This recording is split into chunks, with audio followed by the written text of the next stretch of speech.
Dr. Charles O'Malley. I'm the head of the School of Law, and I'm chairing the questions and answer session here today. So just to start off, I'm going to introduce you to Senator John Dolan, and the head of DFI, the Disability Federation of Ireland, who's going to give a welcome on behalf of DFI and the School of Law and the Centre for Disability Law and Policy here at the University. Thank you.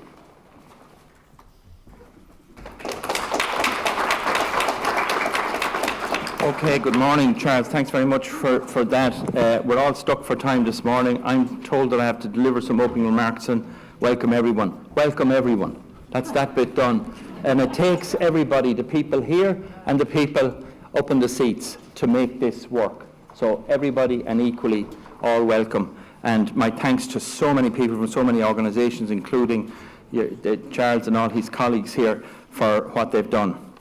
Just to make a few opening remarks that might set the scene in some way or other. Early March 2 years ago, every member of the Dáil, without exception, approved the UN Convention. That brought us in a moment from, should we take this on, to how do we deliver it? That's the only game now. And there'll be loads of different views across yourselves, politicians, other groups, organisations, as to what's the best way to do it. But that's the issue now. Let me just put a few brief thoughts to you in relation to what is the state of play. Well, poverty rates amongst people with disabilities have doubled since 2011. 22% of people with a disability are in work, compared to over 3 times that for others of the same age. The services as we have them at the moment are crumbling. There's over 40 million of deficits, and organisations, be it the HSE or others, cannot continue to operate with deficits. They're legally not allowed to do that. That's an issue. The population of people with disabilities, over 600,000 now, is due to go to over 20,000 in 6 years' time. That's a 50% of an increase. So they are huge issues. People acquire disabilities from birth. We know about some of them nowadays before birth. But the great majority acquire disability in those working age years. So there's a huge, and many then as they get older. I was in Donegal yesterday, and I called in to see the Blue Stack Foundation, and a number of parents, mainly women, were there. And they started off the conversation. I don't know, before we sat down, the conversation started around grey hair. I can't remember how it started. But I tell you this much, by the end of that conversation, nearly 2 hours listening to people, I think I know what they were talking about. I was looking at women that were old beyond their actual age. And there was a dad there as well. He was bald, so that's different. But the pressure, the stress that people are all the time under.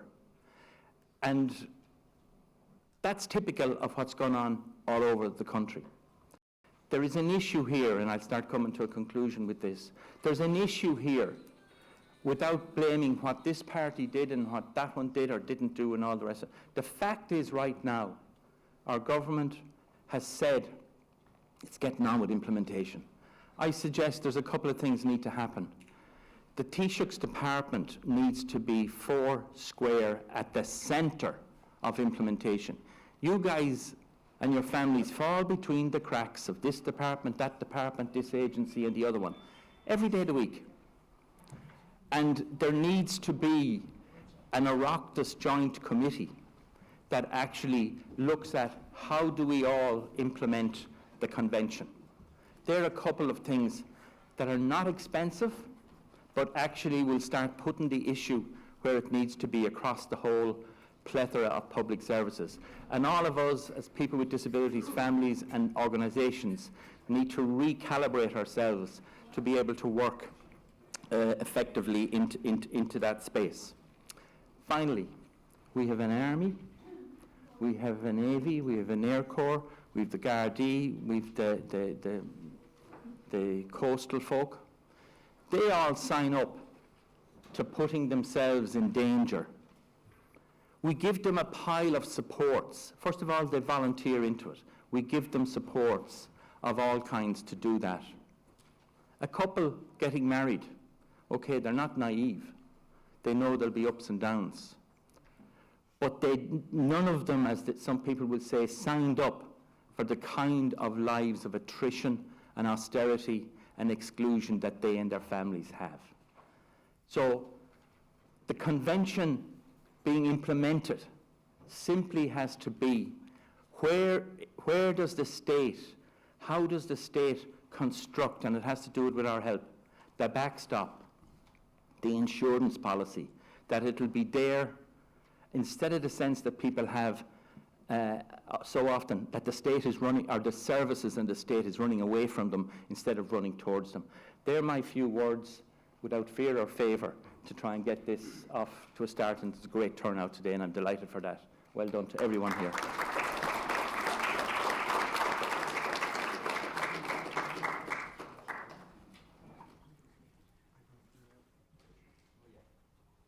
Thanks very much. I'm going to keep everybody to a very quick, to a very tight time. I'm going to give everybody the opportunity of our candidates to speak for 2 minutes. And if they go over the 2 minutes, I'll sound an alarm to let you know you've gone over the 2 minutes. You can stop talking then. And I really want to open it up for questions and answers. So we have a number of pre-prepared questions, and I'll take a number of questions from the members in the audience as well. So we want to leave enough time for questions. So everybody's 2 minutes. And we have some mics here. Yes? There. You there? Okay, so we'll just start then. Just to say, we've had apologies from Hildegard Naughton and Owen Madden, and we've a message from Pauline O'Reilly and Catherine Connolly to say that they're running late. So I'll hand you over to our first candidate to introduce themselves. Thank you. Thank you very much. I won't keep you 2 minutes, trust me. My name is Marion Spellman. I'm a first-time candidate for the Dáil in Galway East. I am a nurse for people with intellectual disabilities. I have worked in the Brothers Charity for the last 15 years, and before that I've worked in Dublin, Louth, Clare, and all around the place. So that has been my whole role for the last 33 years. But I'm deciding to go now for the Dáil because I think it's time. I can't keep complaining about the government unless I make some changes. I understand what people with disabilities go through. Obviously I don't live it, but I've worked there for so long that I understand that it's nothing about us without us, and that's where we have to be. It has to be complete inclusion for everyone with disabilities. So, as I said, I am hoping to make a change, hoping to make things better for people in the health services and in disabilities, and otherwise than that, I'm also the president of the Galway Council of Trade Unions and a rep for the IMNO. So I'm steeped in union and labour and the workers' rights and employment for people, and also for people with disabilities. So thank you very much. Right, thank you. Good morning, everybody. My name is Noel Grealish. I'm delighted to be here, and I'm actually disappointed to see so few candidates here this morning to listen to what you have to say to us. At the end of the day, we're your representations in Dáil Éireann, and I know a lot of people here in the audience, and over the last number of years, I have to say I worked extremely well with Finian McGrath, who I have to say, and I hope he acknowledges, did a lot of work within his department where he had responsibility for people with disabilities, and he was responsible to getting the United Nations Rights of Persons with Disabilities ratified and passed through the Dáil, and he spoke at the United Nations. But he was frustrated. He wanted to do a lot more, but unfortunately the funding wasn't coming to him. Out on the hustings, and the big issues is early intervention services and support for people with disabilities.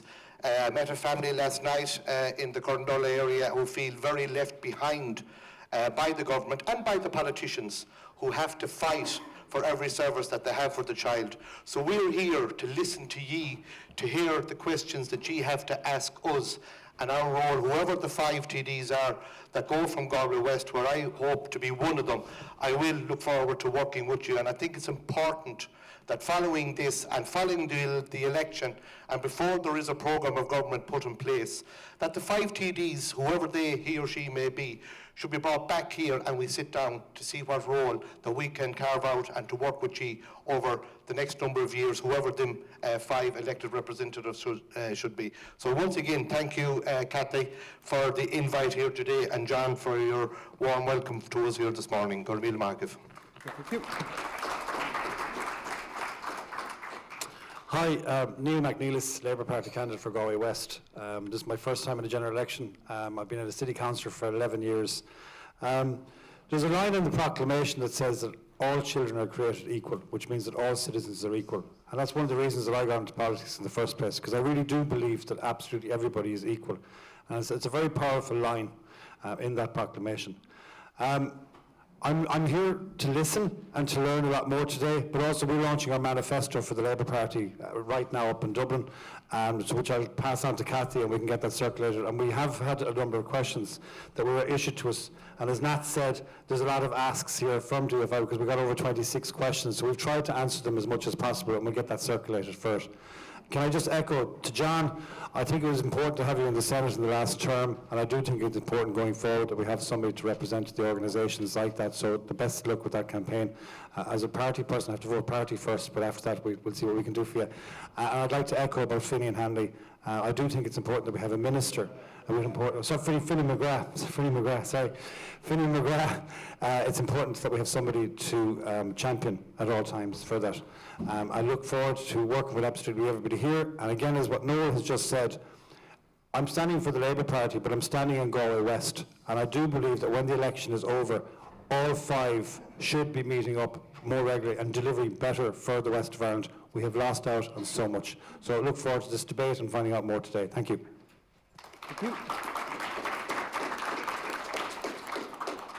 Good morning, everyone. My name is Kieran Cannon. I'm a TD for Galway East. I want to thank you for inviting me here this morning. I'm here because I believe passionately in the need for full inclusivity in terms of people with disability participating in Irish society.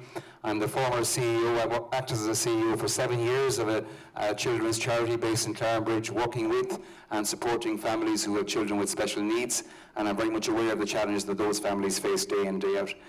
We have a significant challenge that lays ahead of us in ensuring that every single child, every single adult with a disability can participate fully in Irish society, but we're making a good start in terms of the resources that are available to us. The overall health budget for 2020 is in excess of €2 billion now in supporting people with disability. That's a 32% increase since 2016 alone. And those kind of increases are set to continue with my party remaining in government. The other issues that certainly families with disabilities and young people with disabilities face is access to mainstream education, being able to participate in mainstream education. And when I first entered government in 2011 as a junior minister in the Department of Education at the time, we had 10,000 SNAs working in our school system. We now have 16,000 SNAs, my sister being one of them, and they do extraordinary work in standing alongside shoulder to shoulder with our young people, allowing them and supporting them to participate fully in our education system. That's ultimately where we want to go, full participation for our young people in our education system, full participation for our adults in the Irish society, in the Irish economy, so that they have a significant role to play in shaping the country of the future, and I want to work with you and assist you in doing exactly that. Thank you.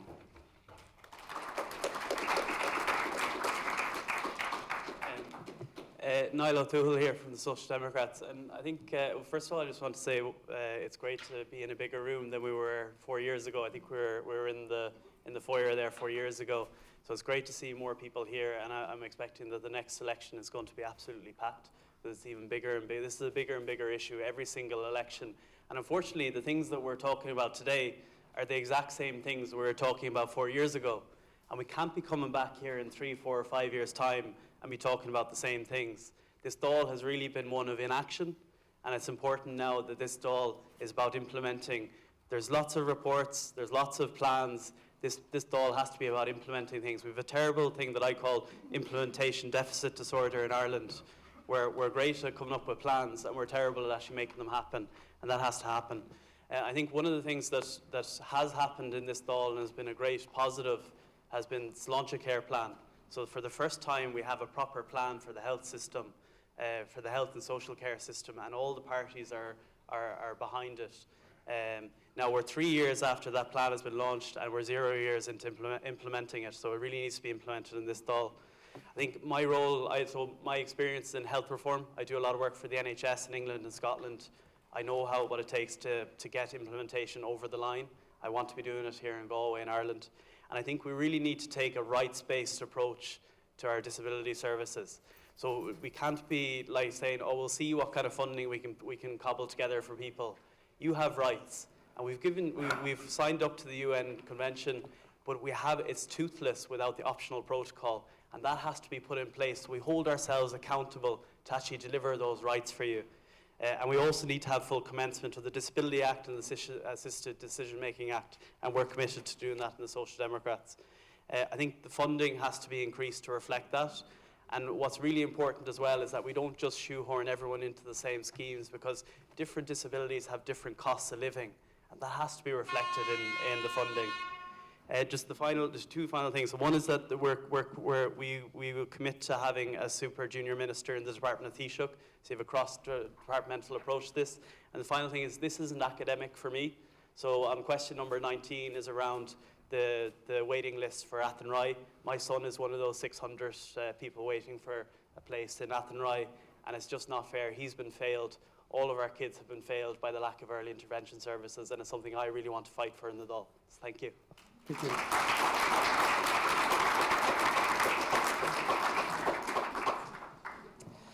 Hello, my name is Joe Lagnan. I'm a general election candidate for People Before Profit in Galway West. I want to thank the Disability Federation of Ireland and the various organisers for inviting me to speak here today. My experience, my background is I work in community development, and I'm also currently the chairperson of the Galway Anti-Racism Network. So I, on a regular basis, have to see those people, the most vulnerable in society, fighting for their rights through Galway City and County, and ultimately finding a lack of representation at national level. For ourselves and People for Profit, in our manifesto, we outlined 4 demands. There's obviously a lot more, but the main 4 that we've been focusing on is to guarantee real equality for people with disabilities and special needs, to ensure that public transport is accessible to all, to be hiring more special needs assistants, and to guarantee early assessment and intervention for autism and disabilities. Now, there's no point talking about policy without framing it within a context. Full equality for people with a disability has been thwarted by successive governments taking a for-profit approach. And this is what I see, whether it's in anti-racism work, general community development, or other groups of people who are trying to advocate for their rights, is they're often dealing with approaches where it's all about profit. It's not necessarily about what's best for that person. There's no individualised or community supports in place.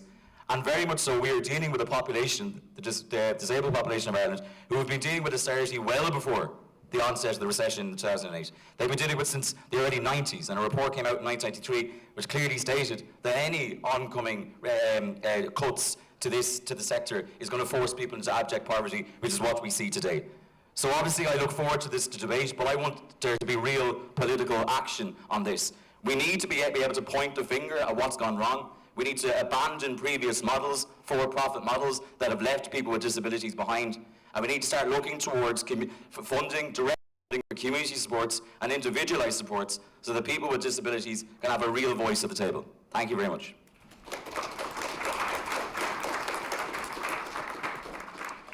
Hi, my name is Conor Burke. I'm running for Solidarity in Galway West. So again, I'd just like to thank DFI for inviting me here today and giving me the opportunity to speak and to maybe outline some of the policies and issues that Solidarity are concentrating on in this campaign, and tying them in then to how they relate to the disability sector.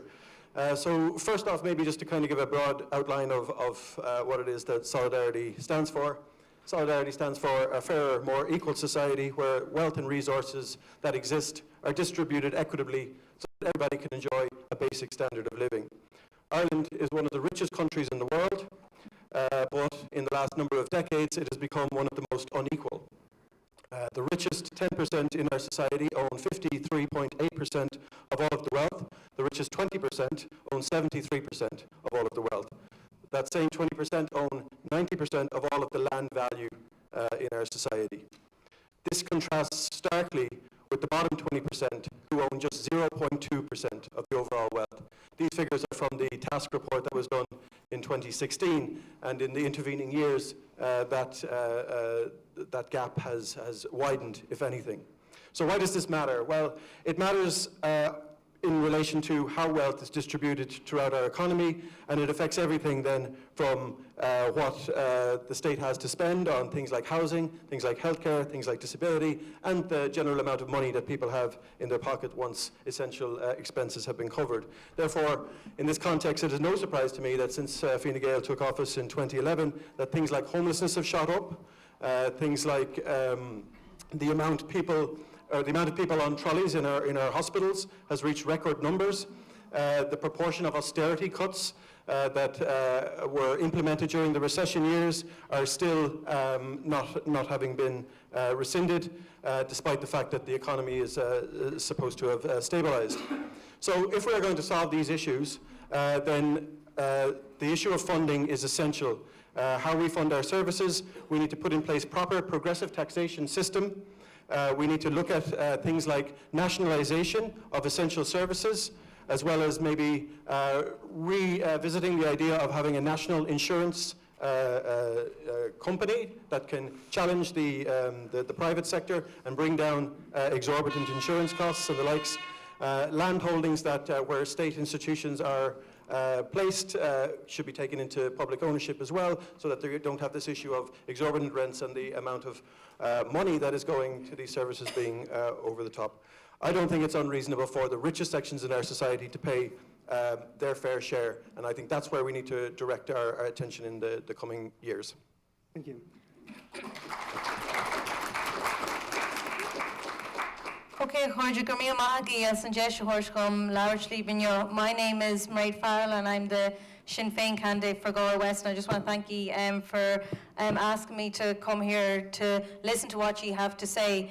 I really do believe that if society, that there's something fundamentally wrong with society that can't take care of those that need assistance. And I think we see that across the board at the moment with the homelessness, the trolleys, and of course, I think what sums it up is that over the last 10 years, the likelihood of somebody with a disability being in poverty has doubled. And I think that just shows our failure in that regard.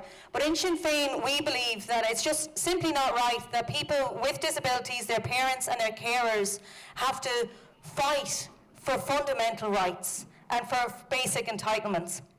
And as we only have 2 minutes, and I know that I'm sure that's going to go before I finish up, I just want to go straight into what we have in our own manifesto. So as part of our election manifesto, we are pledging to increase personal assistant hours by 1.5 million, and we will guarantee secure medical cards for people with disabilities. We'll be doubling the funding for the Housing Adaptation Grant for people with disability schemes, and we do firmly believe that a home should be accessible to all those who live in it. We also feel very strongly about public transport. The fact of the matter is it's simply not fit for purpose when it comes to people with disabilities, and we believe that we need to make all public transport wheelchair accessible. That, of course, would have a huge impact on people's lives in terms of access.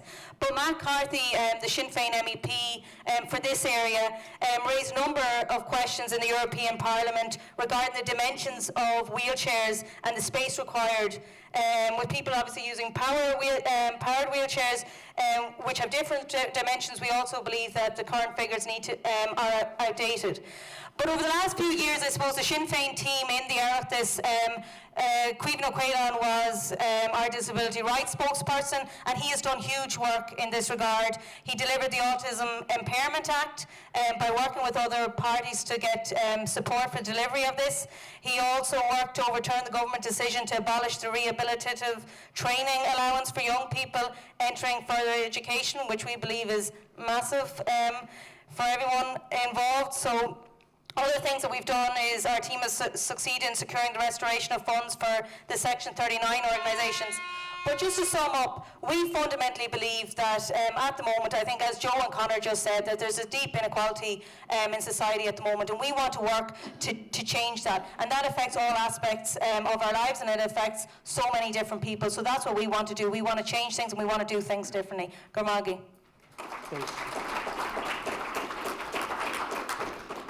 Thank you very much, and the good news is we're back on time in terms of timings. back on track in terms of timing. So what we have, in terms of the format for Q&A, it's really important to hear from the audience, experts by experience, advocates, people working within disability services. So the format for the questions and answers is that there are a number of pre-prepared questions from organisations affiliated to DFI, and then I'll also come to the audience for other questions. So the first question, I'm going to take them in batches, because I want to get through as much of them as possible. I'm going to go first to Enable Ireland, Claire Lenihan. And I'm going to take a question from her, and then I'll go after that to Pat Flaherty from the Brothers of Charity.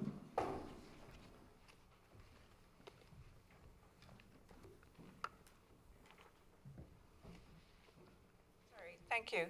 The first thing I need to say is that disability services are in crisis. We need 20 million nationally to put the sector back, and we need that by 2021. I'm here today talking on behalf of Enable Ireland. Throughout the last 10 years, we've had a cumulative cut of 15.63% through austerity.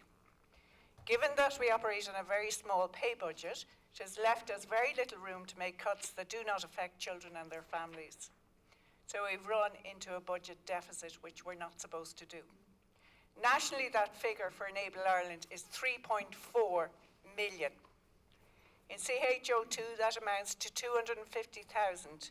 And now we are told that our budgets are being cut by the HSE in 2020 by an additional 1%, which brings that figure up to 280,000 in the West. I'm speaking for Enable Ireland, but every other disability organisation in this room is affected by that cut. Our waiting lists are growing each year, and frequently we have to respond to parliamentary questions or letters from councillors and TDs asking us why children are waiting so long for a service. The answer is that underfunding is holding all disability organisations back from being solution-focused and innovative. Instead, we firefight. This is not what families want. This is not what we want. Families want their child to get the service they need when they need it, and not to be told you might get a service in 1 to 3 years. The services do their best to deliver, but are totally restricted by the funding. I need you to take note that children with disabilities are the future adults with disabilities. And without the intervention of services in childhood, are we denying them the right to a full life? We want you as candidates to recognise that the disability sector is underfunded considerably and is now in crisis. I would like today to get a clear commitment from all the candidates to reverse this latest funding cut of 1% and to eliminate the current funding deficits in the sector. This 1% will affect children and families. Thank you. We'll go. Thanks, Claire. That was a fantastic question. Can we go to Pat next, please? Right. Good afternoon, or good morning, I'm not sure of the time, but good afternoon to everybody. And my name is Pat Flaherty, Chairman of Galway City, and I have a disability myself, so I speak for myself along with my friends in all organisations with disabilities. We with disabilities are told we're valued in community. So I wish you all good in election, but if you do get elected, what would you do for people with disabilities so we are valued in our community? Great, thank you, Pat. And I'll take the next question then. So this is the last one I'll take. We'll go back to the candidates. So from Galway Parkinson's Association, Marie or Caroline?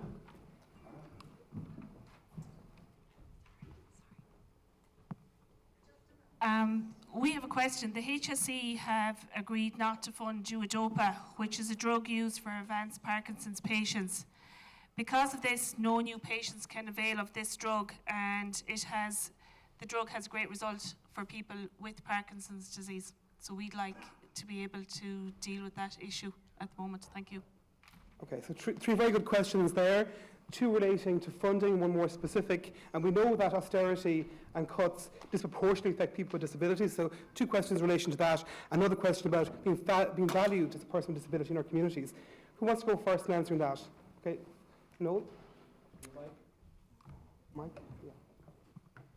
Yeah. Thanks very much for the questions, Pat and Marie, and I forgot to get the lady's name here. Claire, we are on the doors, we are on the hustings, we do see the difficulties that families have with people with disabilities and how the impact of the cuts have impacted on families, and particularly early intervention. We all know early intervention is the best for the child and for the person that has a disability. I did work extremely well with Finian McGrath, and Finian, in all fairness to him, did get extra funding, and he fought hard at the cabinet table to get, but it's not enough, and it's not filtering down to the west of Ireland. As you know, Finian has a daughter with a disability as well, so it was good that we had a person sitting at the cabinet table that experienced what was needed by families with a person that has a person with a disability.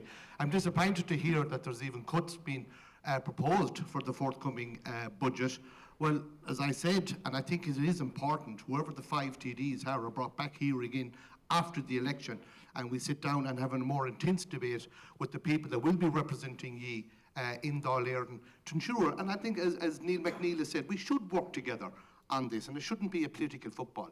We should all work together to try and get extra funding for the most vulnerable in our society here, and you shouldn't have to be going knocking on doors and begging to get the services that should be there and should be available.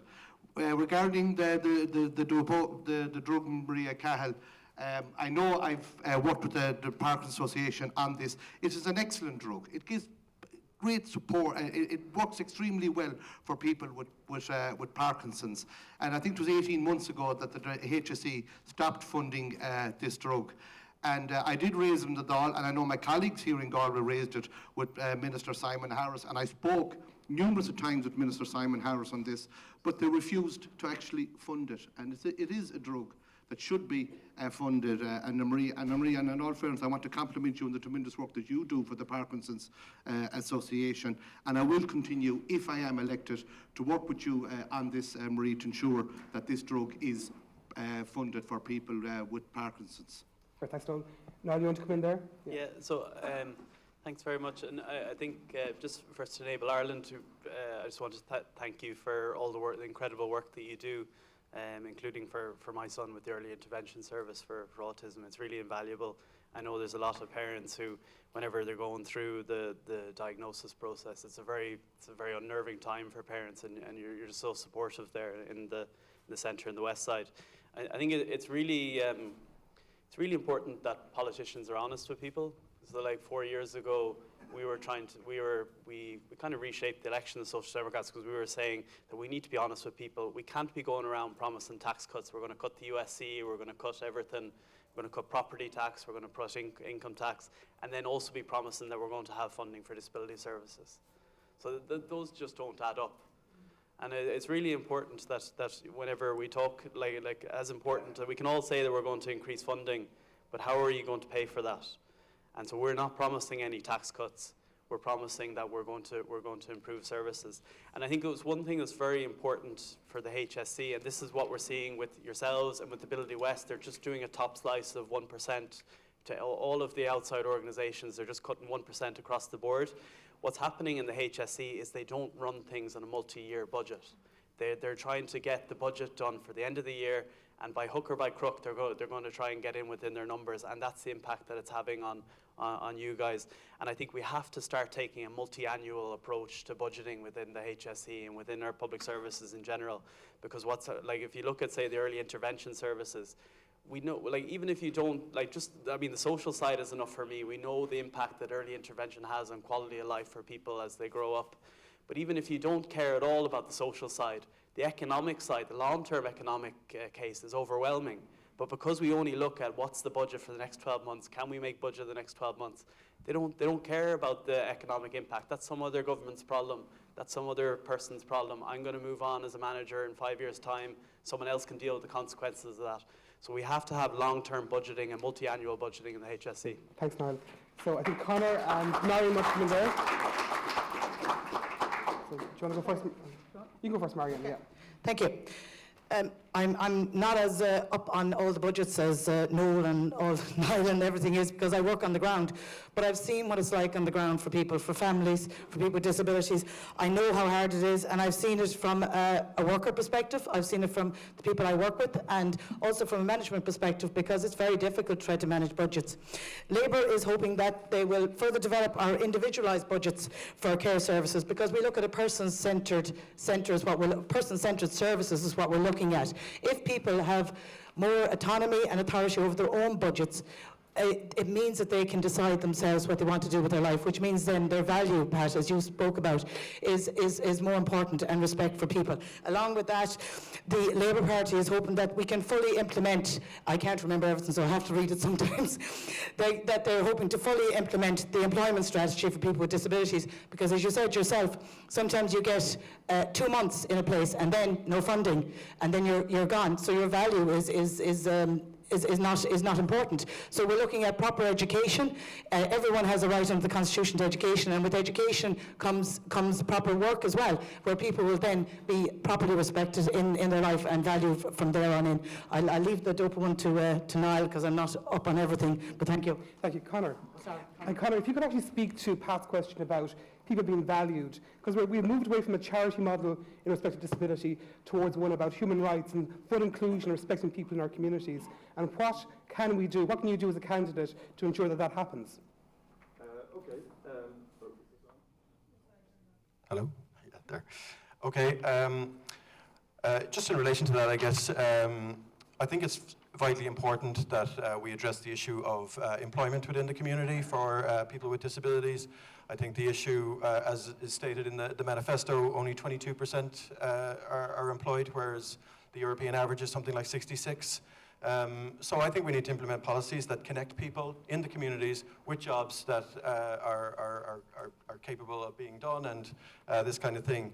That way, it gives people the encouragement, I suppose, to continue and address this kind of issue, and to have confidence in their own abilities, and so on and so forth. I would just like to address the issue of funding as well, because I think it goes back to my introduction points in relation to the inequality that exists within our society, and how do we fund the things.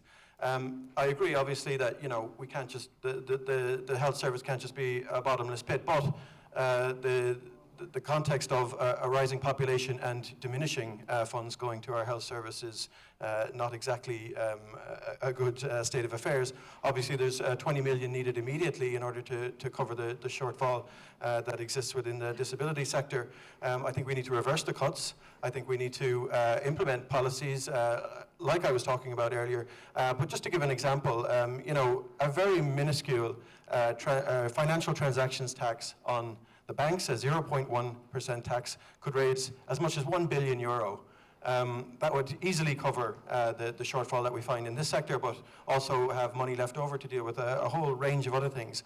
And I think what it matters, or what the issue is here, is that how the governments that have been in power in the last number of decades have valued different sectors within our society. So the banks and big property developers get bailed out, but ordinary people and people who are in need are the ones who suffer the consequences. We need to reverse that, turn it on its head. They should be the ones who get bailed out, and let the banks and the big property developers deal with the consequences of their actions, and that should be our priority as a society. So I think we really need to look at how we behave as a society and act accordingly. Thank you, Conor. Now, you want to come in? Yeah. If it's okay, I'm going to take 3 more questions and come straight to you then. Is that Yeah, I was just going to come back in there just on Pat's question, specific question, okay? So every year we do this Make Way campaign in the city, and everybody turns up for a photograph, and we close off roads, and, there needs to be more than that. As a city, we don't have adult changing rooms. We should have something like that in our public buildings. Somewhere like that down. If you think about, say, the City Museum, it's the ideal location for it. But they've thrown it back to us every time, the planners, that they can't do that because, it would be health and safety and the usual stuff. They do it in other cities all over the world. So we need to do that, first of all. The second thing is just in relation to that Make Way campaign. I mean, I know it's one of the questions that might be coming up later on, but like, when we do that, we get the publicity for it, and everybody feels great that we put the wheelchairs in the middle of all the parking spaces, and we can show up exactly how much disability spots to be done across the city has not been done. But I'm going to come back to here for a second. we're relying too much on charities in this country to do absolutely everything.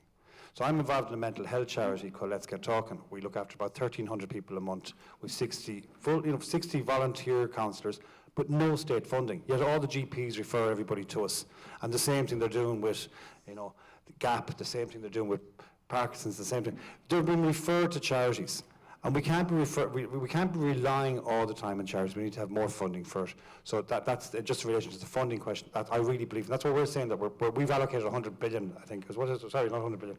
Yeah, 1 billion. 1 billion for our health plan. And a percent, who does how much in Europe at the moment? 1 billion. But and a large part of that has been announced today to go towards this. But that's what we're putting into health, and then part of it goes towards that. Great, thank you. I'm going to come back to the audience. So I'll take the first question from the audience. So not one of the pre-prepared questions. So if anybody really has a question they'd like to ask, hands up. Okay, that gentleman there at the back. I'll get a mic to you 1 second. Yeah. And if people can keep their questions short, because there's a lot of questions and we only have a limited amount of time. Thank you. Hi, I'm Tom. I'm mostly a mental health advocate. Firstly, on the early intervention piece, I think it's critical that I'm very for early intervention, but I think it's critical that the forms of early intervention which are used are correct. I would speak here partially representing the interests of the autistic community and people who have psychosis. And in those two cases, I think that the early intervention is wrong. In the case of autism, we prescribe ABA, which oddly comes from the same roots as gay conversion therapy. Yeah? And there's huge objections to within the autistic community. Secondly, in early intervention in psychosis, the current policy is that anyone who shows risk of emerging psychosis should be medicated near compulsorily on antipsychotics and potentially put under a community treatment order, which, by the way, has absolutely no statutory foundation. In relation to the employment issue, I would ask if any of the candidates would commit to using the existing laws in relation to social procurement to satisfy their public sector duties to eliminate discrimination, e.g. using targeted recruitment and training clauses, etc., as there are significant barriers to employment for people with disabilities. And this is a route which could be easily used within existing resources rather than outside of that. Thank you. Thanks, Tom. Okay, so I'll go next to Claire O'Kane from Proactive Carers Galway. Do you want to put your hand up there? But it's got a mic to you there, Claire. 1 second, so there. I'm glad to see that we have most of our candidates here in front of us. I would like a direct answer to this question. I really don't want waffle. And as the proactive carers I'm speaking for, I would call the hidden homeless. And I'd like to know, what are you going to do specifically to support the housing needs of adults with intellectual disabilities? These are probably the most compromised group in the disability sector in this. Thank you. Thank you. Thanks, Claire. I'll go next to Mags Ryan from MS Ireland. If you want to put your hand up there, Mags, we'll get a mic to you. Thank you. While one of the candidates has referred to this, I would like, on behalf of MS Ireland, to ask specifically how you are going to respond to the ongoing crisis in the home care and personal assistance services that we are experiencing. Thank you. Thanks very much, Mags. And then I'll take one last question before I go back to the panel. Aisling Colreevy from Galway Autism. We'll get a mic to you there. Thank you, Aisling. Hi there, I'm representing Galway Autism Partnership, and I'm also here as a family member to 4 autistic children and adults. And I would just like to draw your attention to that there's currently over 600 children awaiting intervention through the Galway Roscommon Autism Services, what's commonly referred to as the Athenry services. So they have reached capacity, and that was not due to occur until 2027. Many parents report waiting 3 or 4 years for an intervention. Some of the candidates brought up the issue of inequality, and autistic people, people living with disability, and family members of disabled people are some of the most vulnerable people within society. In fact, per autistic child within Ireland, there is an average spend of €28,000 per family, whereas annual state expenditure per autistic child is just over 14,000. So there's a shortfall of 14,000 there. So if you were elected, What can you do to ensure that autistic people and their families have access to prompt and evidence-based therapies and intervention? Thank you. Thanks, Aisling. So 4 excellent questions there. I might come first to Eamon and Pauline, who you weren't here just at the start, Senator Stall. If you want to maybe answer one of those questions or 2 of those questions for the panel. In relation to the housing, I know that some housing is provided by the Peter Treast Fund or Trust, and I have worked very, very closely with them over the years. And as Minister, I actually provided extra money over and above what would have been available from the Department of Housing Planning and Local Government to try to bolster the amount of houses, good quality accommodation they could make available. There are some good examples of what can be done where people get absolutely individually designed apartments to their needs. I think we need to make sure that we bolster that and provide ring-fence funds from the department to make sure that housing is provided and that it is not some standard type of approach, but that it is tailored to the needs and the support needs of people with disabilities. In relation to just funding in general, because home care supports all these, a lot of it comes back to funding. I would have to say that I think that often disability services in terms of funding are the Cinderella in terms of funding, because it doesn't get the high visibility because it's ongoing all the time.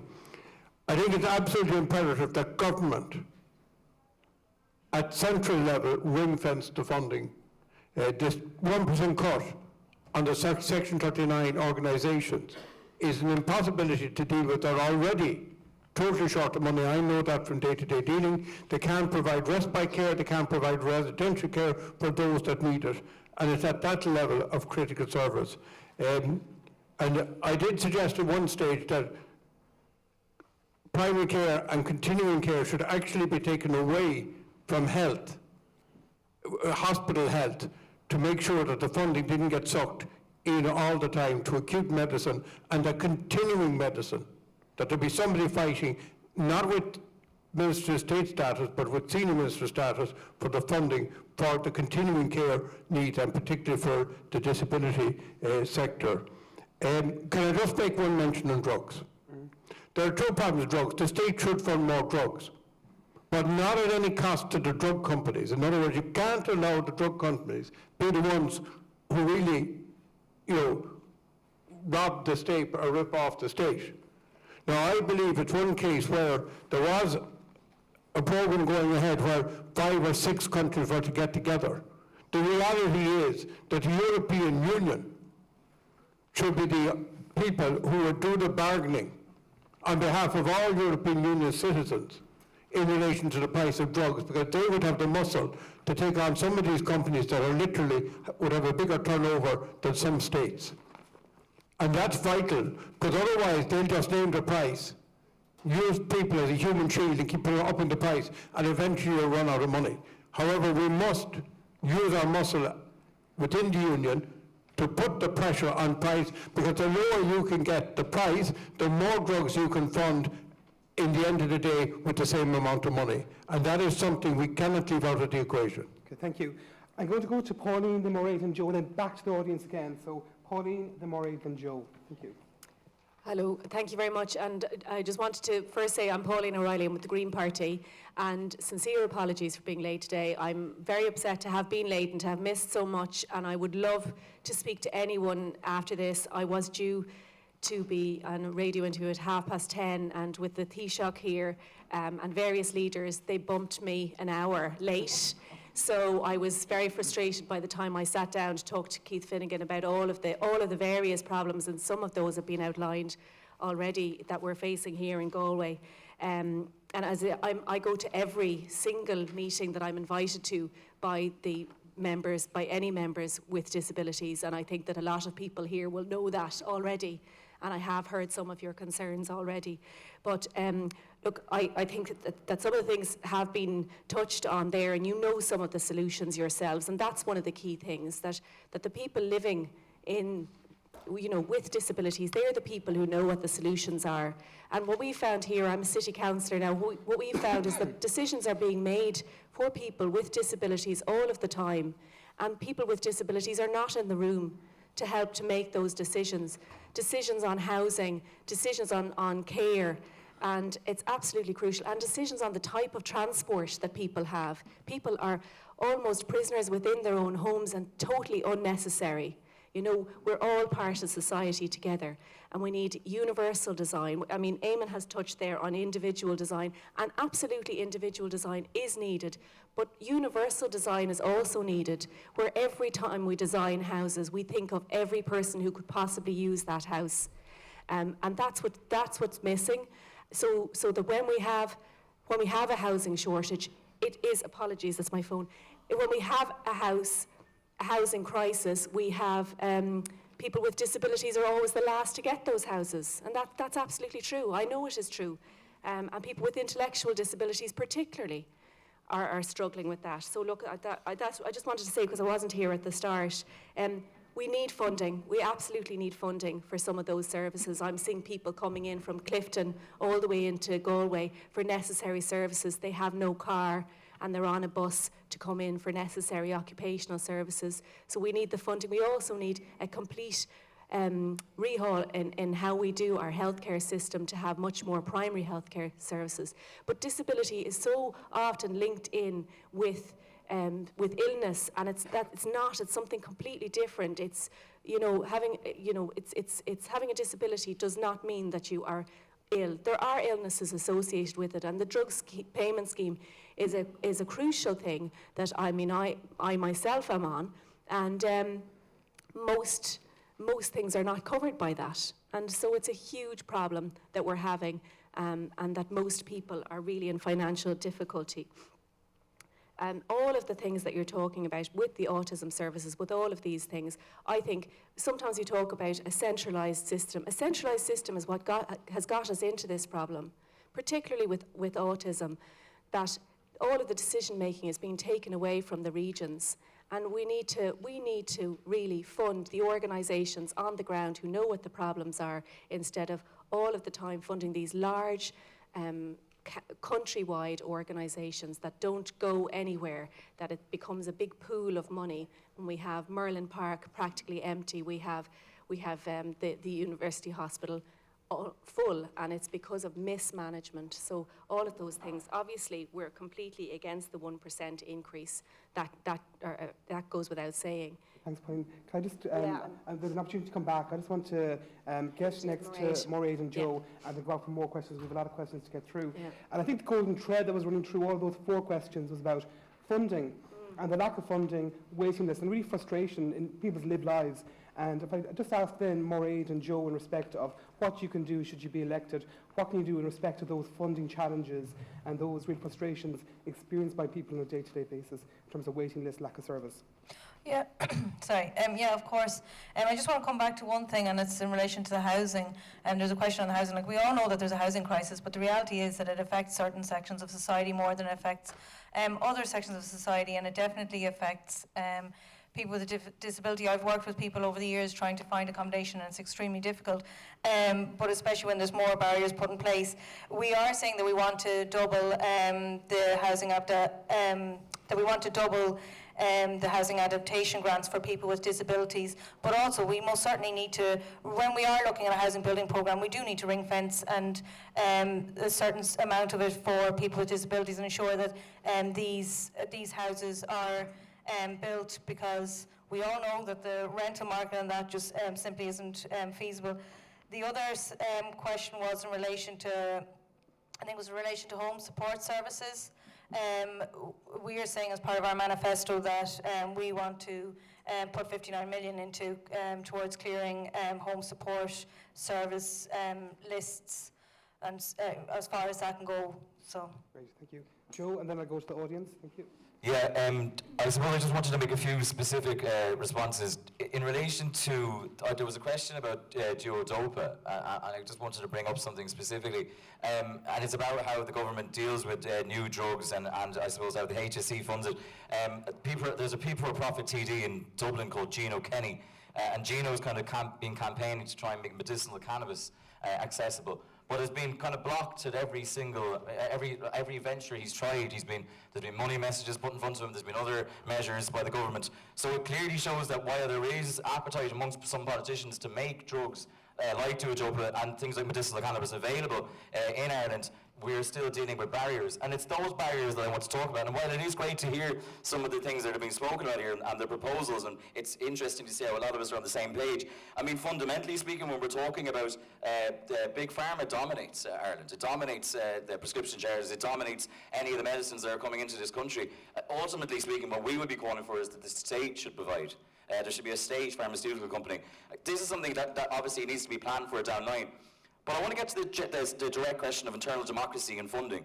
And my background and my work is with I do a lot of work with the local public participation network, the PPN. So in Galway, it's known as the Galway City Community Network. And through that organisation, through the anti-racism work that I brought to it, I was able to meet disability advocates, people who are living with a disability, and have said to me and found out that that was the only place where they actually had a say. That was the only time where they are actually able to organise, have the resources to be able to organise, and not feel like as if their voice wasn't at the table. So it comes down to that. We are dealing with a health system, a disability system, that is not democratically planned by health workers and service users. And if we want to start to change a system like that, you need to bring the internal democracy up so that those directly affected are making the most important decisions.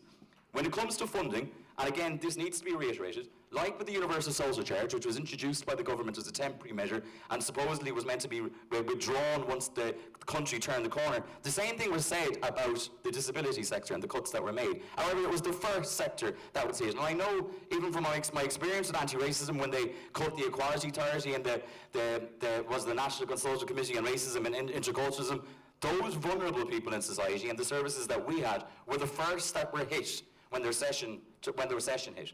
And it's those cuts that we want reversed. And we're not just saying reverse those cuts, we are saying put resources back in then at the same time. And I'm sorry, what I would argue for here is, I think there should be money that goes towards that type of funding, and that money should come from those who are able to pay. I don't want to get into the general policies about taxing the rich and big corporations, but ultimately, that's what we are calling for here. Because if you judge a society by how they treat their most vulnerable, and currently, we are the worst country in Europe for a person with a disability to live in. So any change on that level is dramatic. And any change on that level is not just something, as I said in my opening speech, it's not just something affecting people since the onset of the recession. It's decades that people with disabilities in Ireland have had to deal with lack of funding, a lack of a voice when it comes to democratic planning, and only now the rest of us who've been dealing with a recession for the last 10 years are beginning to realise, oh damn, these people have been living like this for 30, 40 years. Unless we start to bring the funding straight back into that, and it has to be seen as an important measure. People have probably been open about this. We've been calling for a joint interactions committee on the implementation of the UN Convention on the Rights of People with Disabilities, because we pay lip service to human rights in this country. It's a box-ticking exercise. There's never any implementation plan. There's never any people actually appointed to implement it, not just in Dublin, but every single town and city around the country. And we don't use our local democracy circles to have those rights both promoted and implemented. That's the type of thing that I would be standing for in that regard. Okay, thanks, Joe. I'm going to go back to the audience. So I have a number of pre-prepared questions which I'll go to. But if anybody wants to ask a question, okay, Christine, here in the front row, if you want to come here. Hello, my name is Christina Burke, and I have more than one question. I am a member of the National Platform of Self-Advocates. The National Platform of Self-Advocates is Ireland's first disabled persons organisation, DPO, and it is the only one run by people with intellectual disabilities. The government ratified the Convention on the Rights of Persons with Disabilities in 2018. When it did this, it committed to giving people with disabilities a voice. The National Platform has no funding source. The Department of Justice needs to fund DPOs or else organisations like the National Platform will close. what will you do to make sure that people with intellectual disabilities have a voice? But the next question is, it's about racial lists in when it comes to trolleys, and also 4 letters has been sent in by my GP, which for the pain management clinic, which I'm getting pains along my hip, knee and back, and it's ludicrous what's going on, because and they're talking about people with children's services. They're not thinking of the ones in adults, and it's downright ludicrous. It is. I think we would do a better job in politician, which is a downright disgrace. As for the fella putting his hand up, I just hope you have better, because your body language the last time when you were talking, just hope you have something more reliable to come out with. Thanks, Christine. So I'll go next. I have a lot of questions to get through, and I'm just conscious I want to give everybody an opportunity to speak and ask questions. It's really essential. So if I can go next then to Francis Kane from Family Carers Ireland. Family carers are people caring for a loved one at home. So it could be someone caring for parents with dementia, or a partner caring for a spouse with a life-limiting condition, or parents caring for a child or children with a disability or additional needs. So without family carers, the healthcare system would grind to a halt. There are over 355,000 family carers in the country, providing 16 million hours of unpaid care each week, and that saves the state €10 billion each year. But less than 1 in 4 of these carers receive carers allowance due to the strict eligibility criteria attached to that payment. And these are carers who provide full-time complex care, but are not recognised by the state and receive no other compensation for the care they provide. So urgent reform is needed to make carers allowance more accessible to genuine full-time family carers who do not receive the payment or who receive a reduced rate, despite living on relatively modest incomes. The income disregard for carers allowances remained stagnant for the past 12 years, and this is compounded by the fact that the current rate of carers allowance is €219. It's actually €1.50 less than it was in 2008. Family carers are the only welfare recipients required to work full-time but receive just €16 more than the standard welfare rate if they qualify at all. Also, as part of the means test for carers allowance, only the first €20,000 of savings, shares and property is disregarded. We're calling on the next government to increase the capital disregard to €50,000 in line with the disability allowance, or the means test for disability allowance, and to increase the income disregard, which has not changed in over a decade. And also just to recognise the role of family carers in the state and the massive contribution they make in allowing people to remain in their homes and not go into residential care. Thank you, Francis. And I'll go to Lisa Finwick next from Chime, who has a question. Mike here, thank you.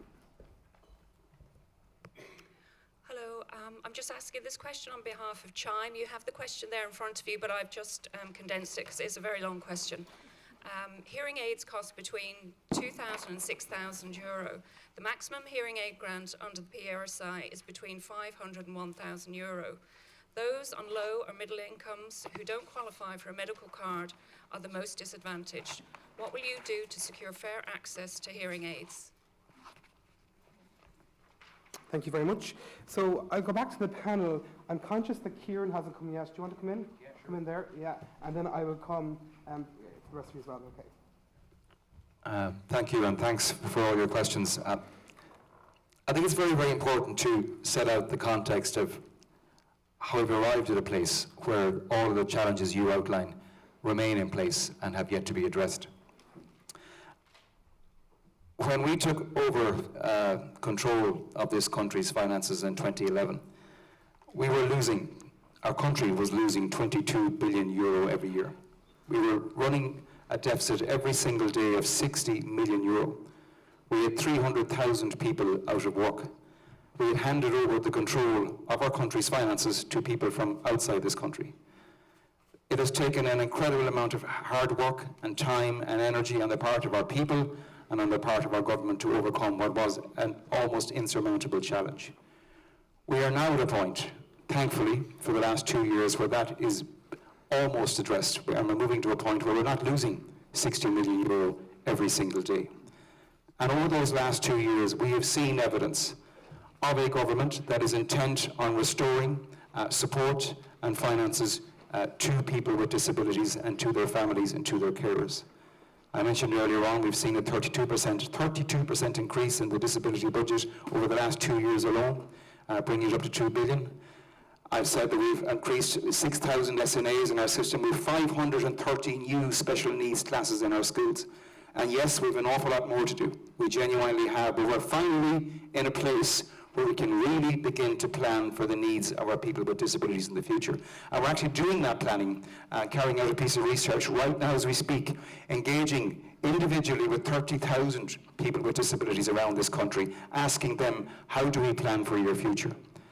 And when we come to choosing the next government and the next people who will work with you in partnership, because that's ultimately what needs to happen, we need to choose people who understand the challenges you face and choose people who will champion you and your family and the needs that you have. All I can say to you is, I will be that champion. You already have an extraordinary champion in John Dolan in the Shannon, who has been doing incredible work, and I hope he gets to continue to do that work in the future. I want to be that person who works with Noel and with whomever else that's sitting here in front of us, championing and partnering on your behalf. That's the only commitment I will make to you, that as the resources, finally, we are in a place where we can make those additional resources available, you have people advocating actively on your behalf. Okay, thanks, Kieran. I'll come to Marion, then I'll come to Noel Kunal, and then I'll go to Eamon, and then I'll go to Niall again. Okay. Thank you. Just in relation to about inclusivity, I think the biggest thing for people with disabilities is from the start, we need to have proper, as I said before, individualised budgeting for people, because if they can choose their own budgets, they can choose their own life, and that's what you're looking at. We can turn around and say we've got 2 billion in a budget, but if that's going into huge services with managers and staff and everything else, that's no good for you.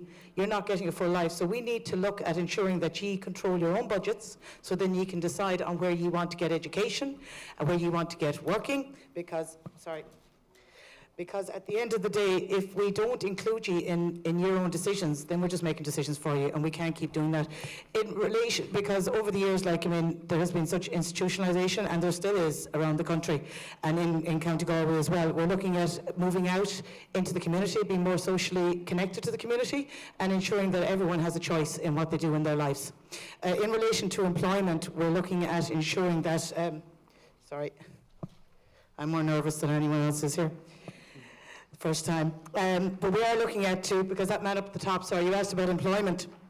We're going to develop initiatives and support so that more employers take on workers with disabilities, not just for a temporary amount of time.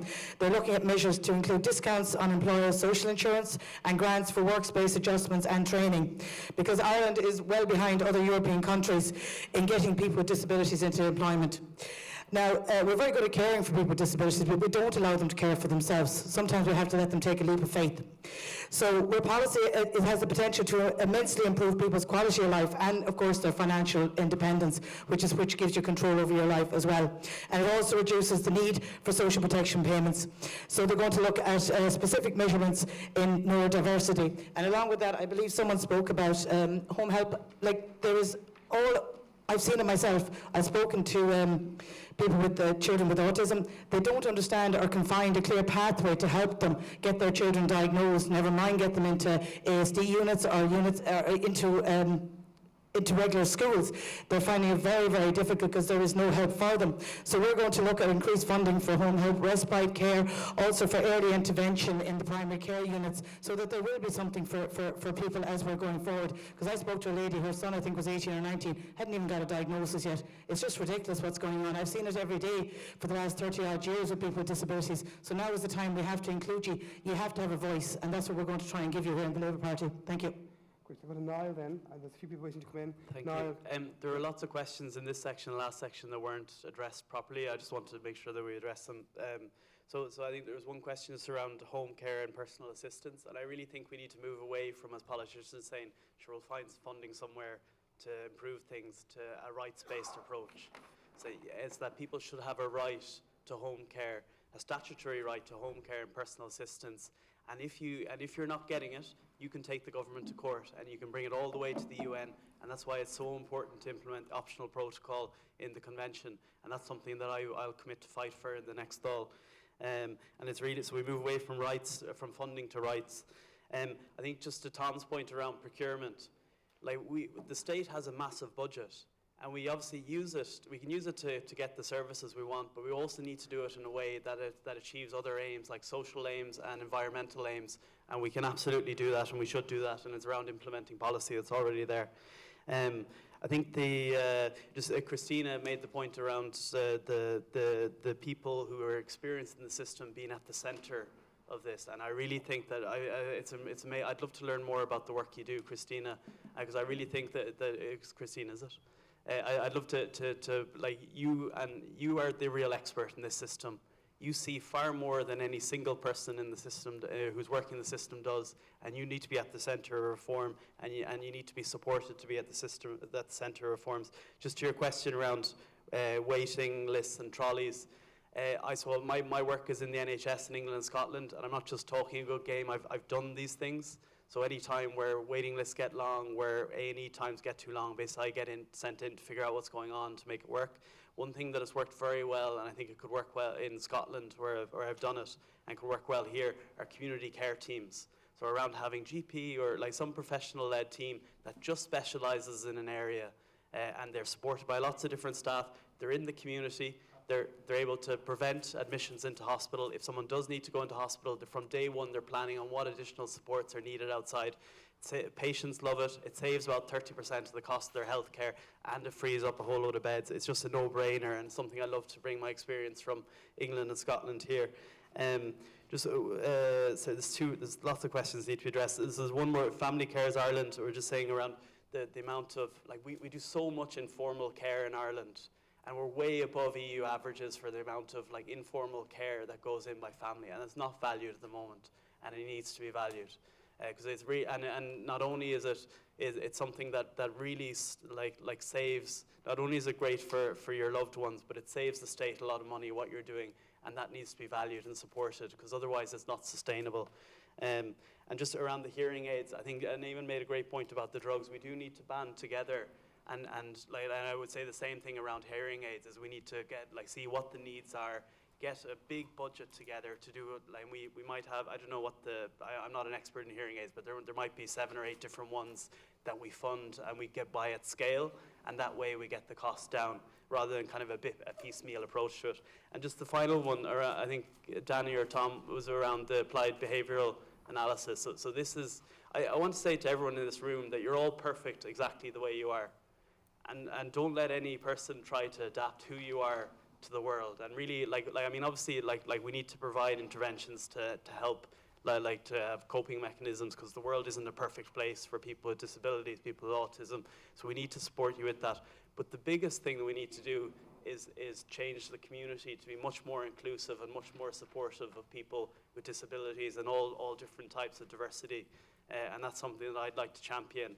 And if any applied behavioural analysis person comes anywhere near my son, they'll be told where to go, because he's perfect just the way he is. Thank you. Thank you. Now go first, because he's got a meeting to go to.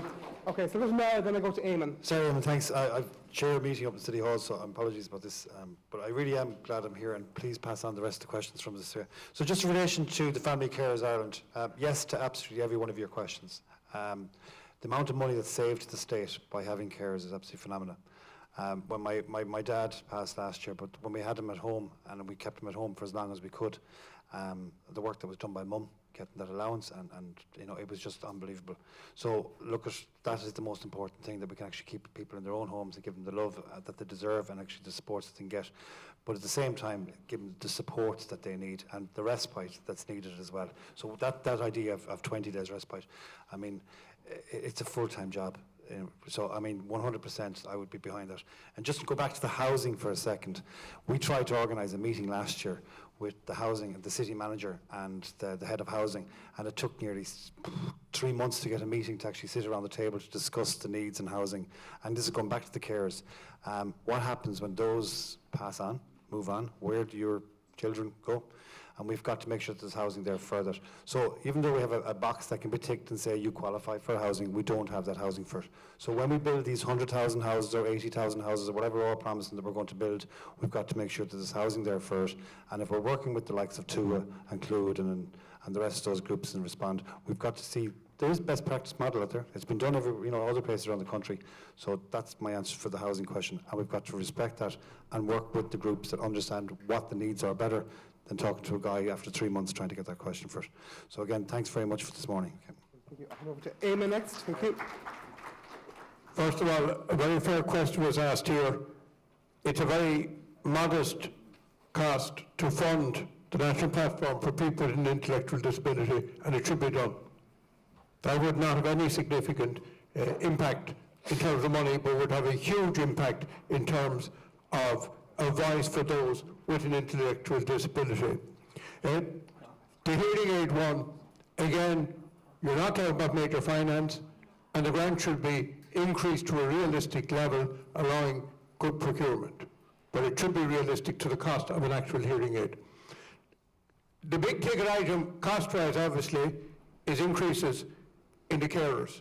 Now, the first thing we should do is increase the thresholds. The income disregards are way too low, and has been pointed out, they've stayed static for a long time. Because it's so good giving across the board increases if you leave the threshold of income, as people's income increase from employment, to where you've got somebody caring in a family and somebody working in a family, they're being more and more not able to access carers. That should be addressed. The wage issue should be addressed. Can I just say a word about the savings? I have fought and highlighted, and I remember one day being on Keith Finnegan, and he rubbished me on this one, but he was wrong, and deeply wrong. Reality is that time and again I come across situations, two situations. One is where the carers allowance is applied for. And once you go over 40,000 euro, they assess every €1,000 at a rate of 20.8%. interest per annum, effectively. Now, would somebody show me a bank paying 20.8%? Cost is none, they're not paying 1%. So the reality is, like the medical card, that should be done on the actual income. Now, the second one I keep coming across is where I've got people with very significant disabilities and their families put money aside over a lifetime to provide for them. Or when the parent dies, the residue of the estate, including maybe a house, is divided between the family, including quite obviously the person with disability, and suddenly they find, because they inherited a bit of money, or because somebody put money aside for them and gave to them before they died, that again, over 50,000 to get means tested at this absolutely ridiculous rate. Now again, it should be means tested on the actual income. And particularly for the people with disabilities, they shouldn't be expected to run down their income to get back to disability allowance. Now, the cost of that is utterly insignificant. The cost of that amendment would be utterly insignificant. And it's catching people on both the carer side and, if I might say so, on the disability side for the reason that I've outlined. And I've come across this again and again from parents who thought they were doing the devil and all in making provision for their children who have a significant disability, or a disability of any type, but particularly where there's a significant disability. Can I also say that one final thing on welfare? There's no recognition in the system for somebody who never had the chance of getting a job, that was so disabled, who never managed to get a job that meant that they got non-means tested payments. That issue needs to be addressed. Because they're totally dependent on disability allowance, which is totally means tested, and it's unfair for people with significant disabilities who never had the chance to get contributions up. Great, thanks, Eamon. I'm conscious that Mairead and Joe want to come in, and Catherine has arrived as well. Is it okay if I take the last 3 questions from the audience and I come straight back to Catherine, Mairead and Joe? Is that okay? So can I go next then to Marion Maloney? Marion? Marion had to leave, so I'm going to ask the question on her behalf. This is on behalf of Galway Activism. If elected, will you give a commitment to ring-fence funding for the implementation of the UN CRPD and the ratification of the optional protocol without delay? And will you consult with DPO's disabled persons organisations? Okay, thank you very much. I think I go next then to Kenneth Brock from Disabled Drivers Association. If you put your hand up there, we'll give you the microphone. My question is in relation to the suspension of the Transport Supports Mobility Allowance and Motorised Transport Scheme in 2013. We're now 7 years where we were to have a replacement scheme. I was actually with 2 people last weekend who were in their early 30s, and when they had no money and needed to get to college in one case, and one other case was leaving vocational training and trying to go to a job, the motorised transport scheme was what got them. I presume every one of you sitting down there use a car to get to work. And it's even more important that people who need adapted vehicles and need adaptations in their cars, getting to work, the inability to use public transport is important. And that particular support was for people without means, was mean-tested scheme. So here was the one transport support for people without means, and it was suspended on a legal issue, and we were promised 7 years ago that we'd have a new scheme. A new scheme was brought to Cabinet after there were meetings held in Sligo, in Limerick, in Cork, in Dublin, to consult with people as to how the scheme would be. 5 departments worked on it for 5 years, and Finian McGrath and the Minister brought it to Cabinet in 2018, and Cabinet rejected it. So I'm asking is, are we going to address, I mean, it's really an employment education support. It's not charity. The 2 people I'm talking about wouldn't qualify for it now because their incomes are too high because they have careers. So are we going to restore this support, and is government going to be a little bit better than spending 5 years of departmental time to come up with nothing after 7? Thank you, Kenneth. And the last prepared question we had is from Michelle Mitchell. She's here? No?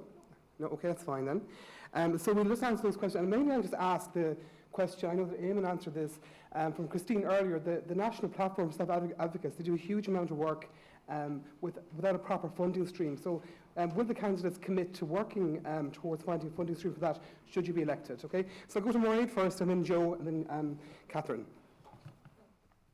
Yes, I most certainly would commit to that. I want to just come back on the hearing aids question, because it's something that I feel very strongly about. We most certainly need realistic grants. My mother has had a hearing aid since her mid-30s, I would say, and she's a lecturer, and the cost of the hearing aids is absolutely massive. She had to get new hearing aids there last year, and it's something that she relies on in her line of work and in her day-to-day, and we need to make sure that that is realistic, that there are realistic grants available for that. In relation to carers, it was yourself who asked a question in relation to carers. Again, you said like it's a full-time job on so little money, and I totally agree with you. We need to have proper supports for carers. Both my grannies lived with us over time. One had Alzheimer's, and then my granny stayed with us when she had cancer until she passed away. And really, it was a full-time job for both my parents, in a lot of sense. The huge work that's gone into that, and then the fact that it takes away then from other services having been used. So 100%, I totally agree with you. we in Sinn Féin have called for the immediate ratification of the optional protocol to the UN Convention on the Rights of People with Disabilities. So that's something that we are focused on. I'm not sure if I've missed any other questions, but I can come back if needed. Just they were the notes I've had so far. Joe and then Catherine. Thank you. I'll just touch on a few points. In relation to the hearing aids, yes, I mean, I think it needs to be said that it's obviously the price is not covered by any benefits that are coming. And what it's seeing basically is, it's a point I wanted to make is a lot of the things that people with disability need in life to get by, to get through the day, are seen as almost like a luxury rather than something that should just be there. And I want to just mention the work of a good friend of mine, a young mate of mine called James Flanagan, who works for the NCBI. Now he has rolled out, and it's coming, I will be hitting Galway United here soon enough as well, basically a way for people who have visual impairment to enjoy sport. So that when they're going to soccer matches, especially League of Ireland matches, that they're able to hear the match. And that's something he rolled out. It's something that me and him, when we used to go to Galway United matches, we used to see. We saw people with disabilities not being able to enjoy the matches such as us. And so it's just about, when we're talking about disability, it's not just about, trying to get through life, it's also trying to enjoy life. And I think that kind of part of the discussion needs to be talked about as well. In relation to the questions about social care, for me, again, as a member of People for Profit, I see that as an issue of workers, and I see it as a disrespect towards workers. Unfortunately, we live in a country where there's no right to collective bargaining, and where very often a lot of, especially workers in vulnerable sectors, have to take strike action to ultimately realise their rights. And what we kind of see from People for Profit's perspective is, the type of things we're saying is you need to just be protecting the wages and conditions for social care workers. There should be full support for home cares and proper provision for respite. But then kind of more, I suppose, going down into it a little bit more, we need to be talking about having like safe and reliable centres available to host patients to facilitate full respite for carers. And what that people kind of don't understand what respite means and what it means. Obviously, people in this room here, but outside we don't make enough of an allowance for that. And what I fundamentally think that comes down to is a lack of rights in place for all workers in general in this country. In relation to the advocacy question, we specifically have in our manifesto the call for a national advocacy authority, and it's something again that has come from our members who organise on our behalf on a grassroots basis. One of our candidates in Dublin, Bernard Mulvaney, is involved in an organisation called Accessible for All, where every single day he goes out with his young daughter who uses a wheelchair and sees the platform times, whether it's the Dart or the Lewis or other forms of public transport, and sees clearly how those delays are stopping people going about their daily lives. So there is a lot more I could touch on, and there is obviously so much more I wanted to say there on these various issues, but I just wanted to be clear to people where I'm coming from is this isn't just about bringing people up to the same a minimum standard. It's about enjoying life, and it's about planning for enjoying life. And most importantly, when it comes to the people, to care workers, it's about respecting workers' rights, and it's about respecting their terms and conditions, and starting to allow those people to organise as workers to respect their right to collective bargaining as well. Thank you. I'll come to Catherine and then Pauline. Okay. Garmin Magah agus is just for Harash at campus Gochanguk, I Colostre in Galway, I Cahar Gochanguk, Harshuk, Nageltuk this most tier, Gomaleshkel vi Majornuk, vi Timpish the Biogagum, agus minimo emission Div Igyan Nomad. Thank you very much, and I'm sorry I'm late. I actually had a little accident, and I don't want to use the accident except it deepens my understanding of how hostile Galway is to people with disabilities, despite the fact that we passed the Barcelona Declaration back in 2002 after a fight to make Galway universally accessible to all its citizens, bearing in mind that 13% of the population in Galway has a disability. And so 2 nights ago when I was canvassing, a branch went into my eye and I tore it. That's why I'm late. I'm usually not late, and I don't want it mentioned in relation to myself, except the fact that Galway is positively hostile to people with disabilities. I spent 17 years on the council in Galway. Theoretically, we did a great job. We rolled out the Barcelona Declaration to stop all the division between people with ability and people with lesser ability, and we used a different type of language. We failed on the rolling out of that. For some time, we made progress in relation to quarterly reports. With new city managers and new management, it fell apart. Theoretically, we did a good job. Practically, we didn't. In relation to the 2 questions, yes, of course, money has to be ring-fenced. If rights are to mean anything, then The UN Convention on Human Rights, the UN Convention came into being in 2006. We signed it in 2007. It took till 2018 to ratify it, and then we failed to ratify the protocol. It has no meaning unless the protocol is in being to give all of us a right to bring an action when we fail to implement the UN Convention. Of course, money has to be ring-fenced. I have no hesitation in answering Marion's question in the affirmative. Kenneth from the Drivers Association, yes, and I notice it's one of your 42 questions. Again, it's a scandal, 7 years after it was suspended, that we're still waiting. But lots of things are scandals, lots of things are unacceptable, and we have to say why.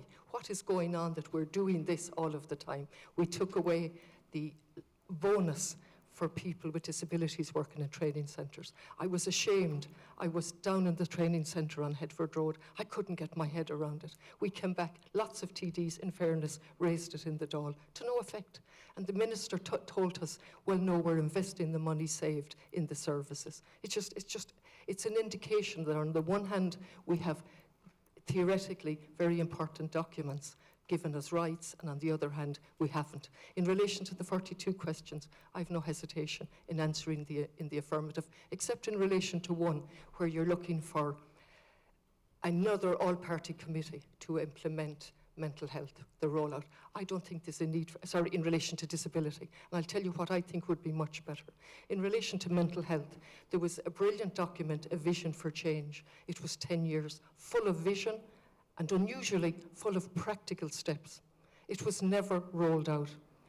Because the people behind that, after consultation with yourselves, didn't trust any government, and rightly so, and didn't trust any politician, including myself, and rightly so, they said, we'll set up an independent monitoring body. And that independent monitoring body set for 2-3 year periods and did a brilliant job. They pointed out what was being implemented in relation to Vision for Change and what wasn't. And they suspended that. So in relation to mental health, re-establish the independent monitoring body. In relation to disability, don't go down the route of another all-party committee. We have all the documents. We have the UN Convention. Let's have an independent monitoring body, separate from politicians, separate from governments, to roll it out. I don't know how much time I have. I have a lot more to say, but I don't wish to dominate. Let's hand over to Pauline next then. Yeah, so I'm firmly on your side. I have been at many of these hustings, and I understand your frustration. I'm equally frustrated. But one thing I will say, independent voices in Dáil Éireann make a huge difference. They changed the narrative. We changed it in relation to a number of things, including the PA, the personal assistance, and many, many other things on mental health. And we have forced change and highlighted the inadequacies. So independent voices make an enormous change.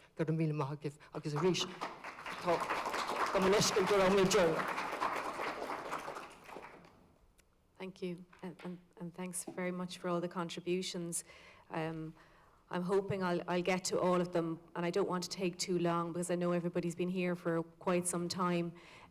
Just in relation to, obviously there is the procurement issue, and I think that's been covered really well, so I'm not going to go over that because that is, the route, that really is the route to hearing aids and to many of those things in relation to medication as well. And I think we're all in agreement. So that's one of the key things to take from today, that we are all in agreement, and many of us want to work together, and we're here so that we can hear your voices, and from today try to work together to help. Family Carers Ireland is an organisation quite close to my heart and have done fantastic advocacy work. And I know it's been mentioned here about collective bargaining, but unpaid carers have no collective bargaining. They have no right under the Constitution to collective bargaining, and that's why organisations like these, voluntary organisations that we don't necessarily have to pay into, that have no staff, it's all volunteers, they're absolutely key to the caring community that we live in. And I've spoken in the Joint Oireachtas Committee on Justice and Equality along with Family Carers Ireland to call for change to the Constitution, because we have a provision in the Constitution about carers, but it's only about women who care in the home. And we need to change that, and we need to change that urgently. There are all kinds of people caring. There are children caring. There are older persons. There are people caring for the environment, and there are people who are cared for.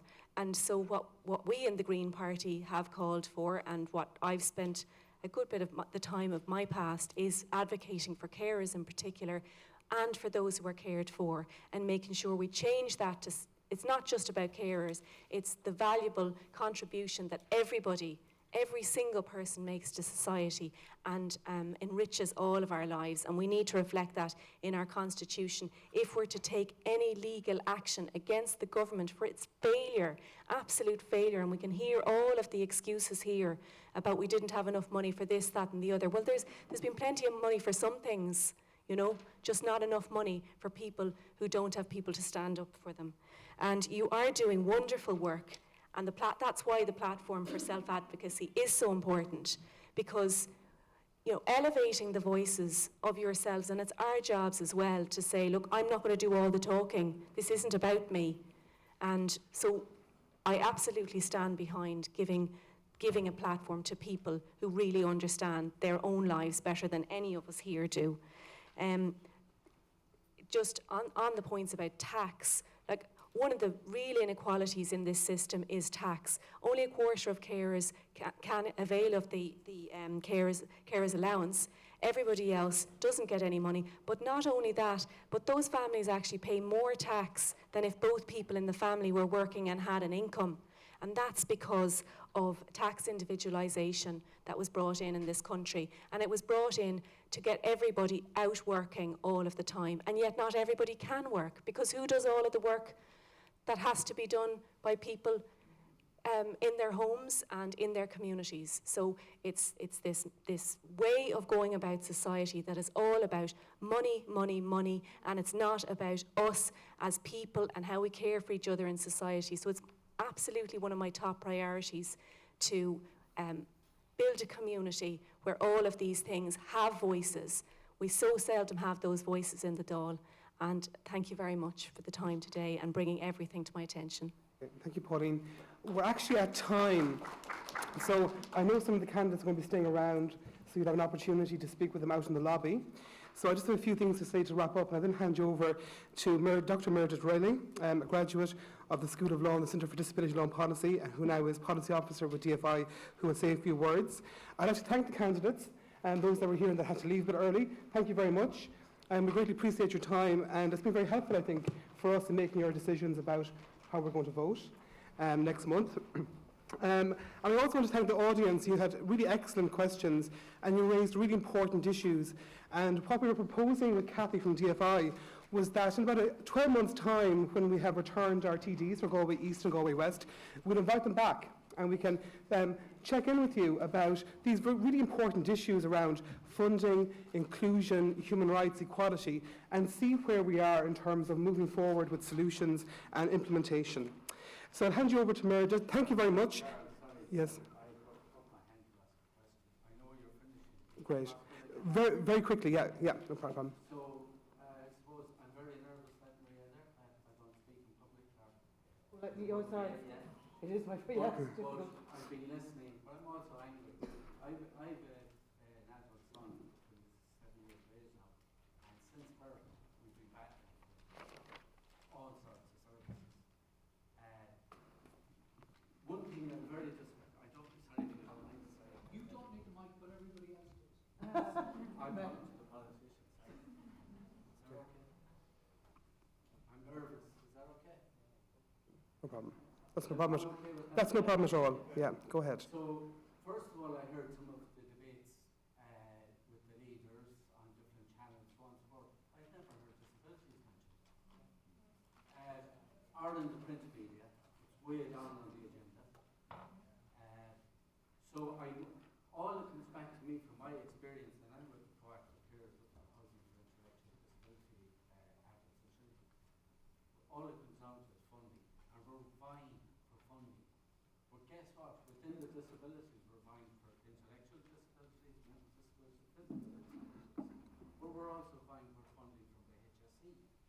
So I heard the suggestion there earlier, and it's unfortunate I see the main parties have departed here, I was hoping to earlier. But I heard suggestions that there should be a junior super minister, or maybe some other suggestion of a department of procedure. I say no. Let's get a department for disabilities. Take it out of the HSE. Does anyone, you won't have the answer, does anyone have a disagreement with that? No. Thanks very much. A very good question, to be fair. So. And I suppose there is my question. Thanks very much. Why isn't high on the agenda with me and two? Get it out of the HSE. I actually completely agree with you because, like, as we were saying, I think I'm loud enough too, but anyway, I'm always heard.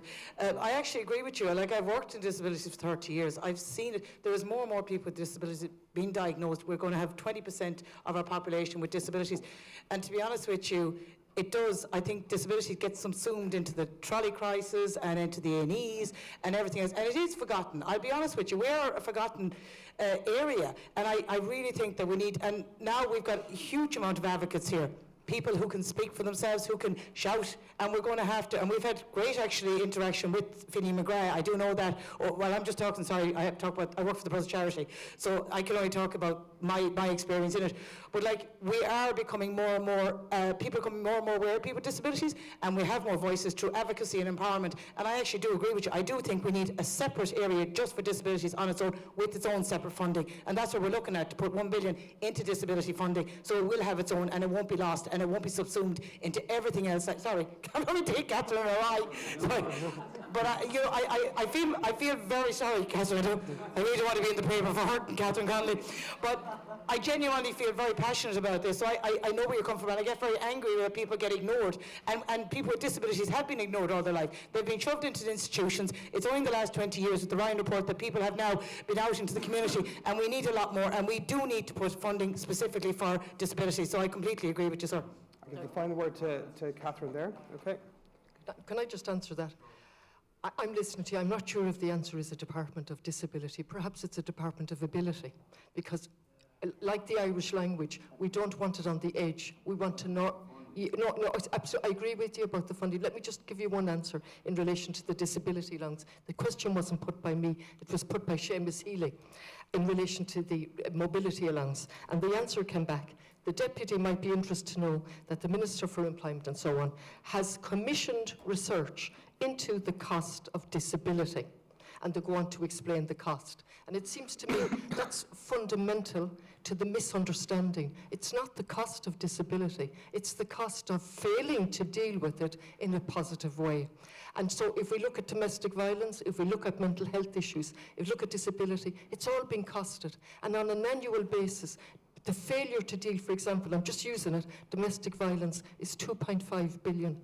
And so that is fundamental to the misunderstanding of how we treat people. So we should have a rights-based approach because it's healthier for society and leads to a better economy.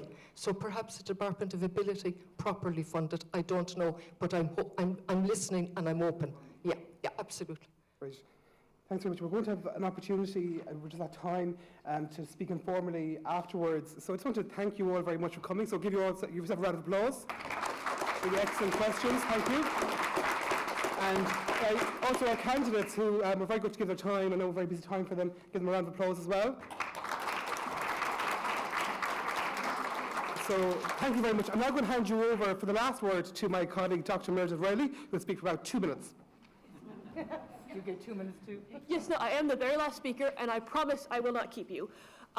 So first of all, so this was organized by Disability Federation of Ireland, and we have set up a hashtag so that after the hustings we can all continue the conversation online.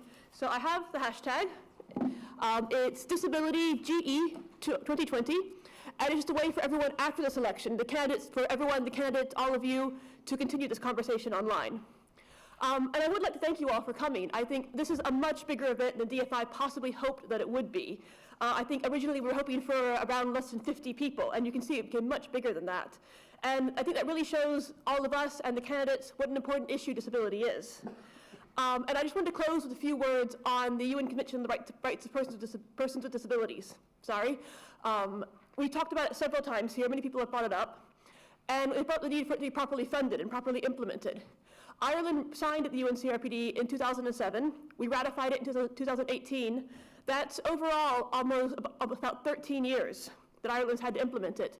I think we've all heard today how that process has been going so far. There's one phrase in the UN CRPD that occurs over and over again that I'd like us all to reflect on, and that is the phrase, on an equal basis with others. The UN CRPD asks for public transport on an equal basis with others. It asks for housing on an equal basis with others. The right to enjoy sports on an equal basis with others. So both big and small. And all it means on an equal basis with others is the same as everyone else. To enjoy things the same way that everyone else in the community does. And when we look at it that way, we've talked about these issues and they're very complicated, but when we break it down to that one simple phrase, on an equal basis with others, it seems it's just a small ask. That everyone should be able to live life the same way that everyone else does.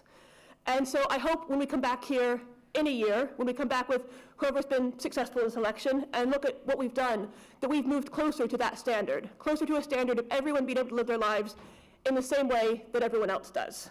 And so I hope that's what we can all aim for, all right? Thank you, you may all go now.